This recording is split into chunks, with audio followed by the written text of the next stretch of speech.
জিয়াউর রহমান মির্জা আব্বাসকে ডেকে একটা হুন্ডা এবং 30 টাকা দিয়ে বলছিলেন আমার সাথে রাজনীতি করো এবং ইলেকশনে কাজ করো। ওইখান থেকে তার রাজনীতির যাত্রা বিএনপির সাথে। সেই জায়গা থেকে তিনি ঢাকা শহরে সাম্রাজ্য তৈরি করছেন। এই সাম্রাজ্য কিভাবে হয়েছে এ বাংলাদেশের মানুষ জানে, ঢাকা শহরের মানুষ সেটা জানে।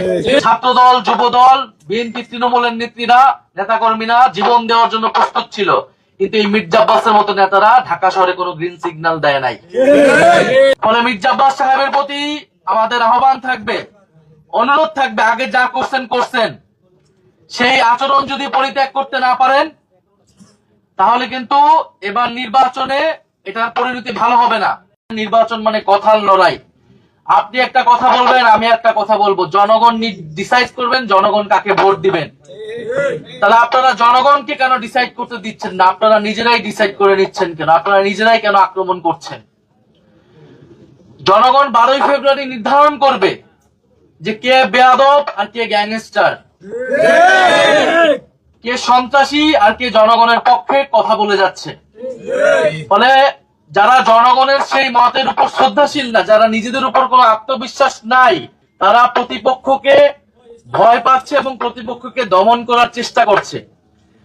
মির্জা আব্বাস সাহেবের প্রতি আমাদের শ্রদ্ধা আছে, উনি বর্ষিয়ান এবং অভিজ্ঞ রাজনীতিবিদ, কিন্তু রাজনীতির মাঠে আজকে আমরা এক অন্যের প্রতিদ্বন্দ্বী।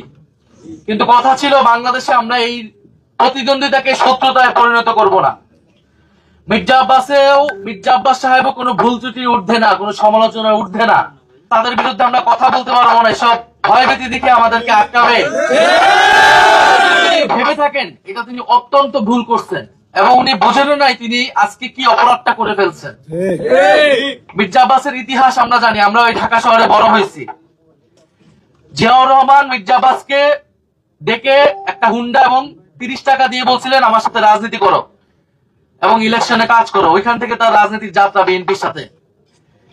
সেই জায়গা থেকে তিনি ঢাকা শহরে সাম্রাজ্য তৈরি করছেন। এই সাম্রাজ্য কিভাবে হয়েছে এ বাংলাদেশের মানুষ জানে, ঢাকা শহরের মানুষ সেটা জানে।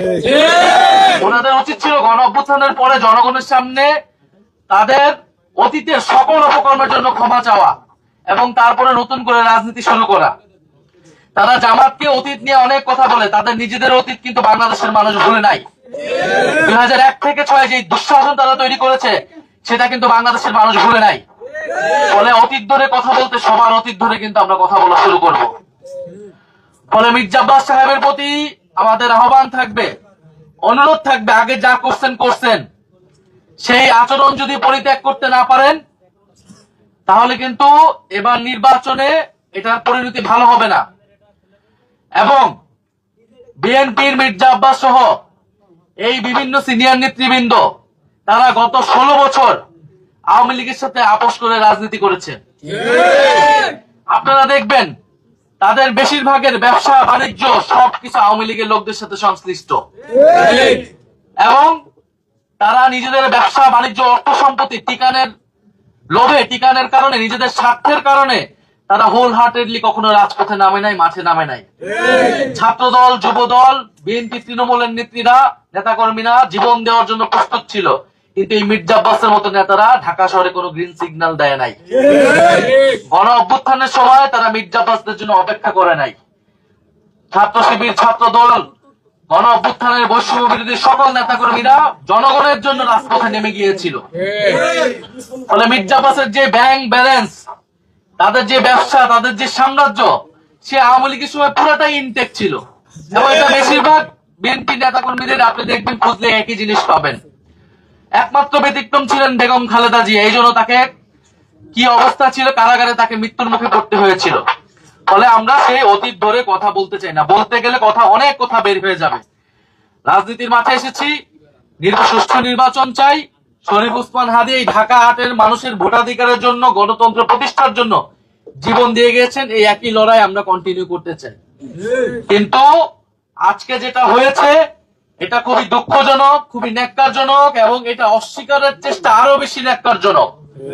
হাবিবুল্লাহ কলেজে একেবারে চিহ্নিত ছাত্রদলের ক্যাডার সন্ত্রাসীরা এটা পরিকল্পনা করে এটা করেছেন। মির্জা আব্বাসের নির্দেশে, তারেক রহমানের সম্মতিতে এই ঘটনা আজকে ঘটেছে। ফলে আপনারা একদিকে ভালো ভালো কথা বলবেন স্টেজে উঠে, আরেকদিকে আপনারা বিরোধী আপনাদের যারা বিরোধী রয়েছে, প্রতিদ্বন্দ্বী রয়েছে, তাদেরকে আপনারা দমন করবেন সন্ত্রাসী কায়দায়, আওয়ামী লীগের রাজনীতিকে পুনর্বাসন করার চেষ্টা করবেন। এইটা আমরা বাংলাদেশে হইতে দেব না। বলে আজকে আমরা হুঁশিয়ারি দিচ্ছি নির্বাচন কমিশনের প্রতি। আমরা দেখতে চাই এটার ব্যবস্থা তারা কি নেয়, কলেজ প্রশাসন এটার কি ব্যবস্থা নেয়, এবং বিএনপি দলীয় ভাবে এটার কি ব্যবস্থা নেয়। এরপরে বাকি জবাব আমরা রাজপথে দিব, আমরা 12ই ফেব্রুয়ারি ইলেকশনে দিব। এটা খুবই স্পষ্ট একটা পরিকল্পিত ভাবে সন্ত্রাসী হামলা, যে হামলায় আমাদের ঐক্যবদ্ধ বাংলাদেশের অনেক ভাই বোনেরা আহত হয়েছে, হেনস্থার শিকার হয়েছে, এবং এটা আমরা আইনি ভাবে, রাজনৈতিক ভাবে আমরা এটার মোকাবেলা করব।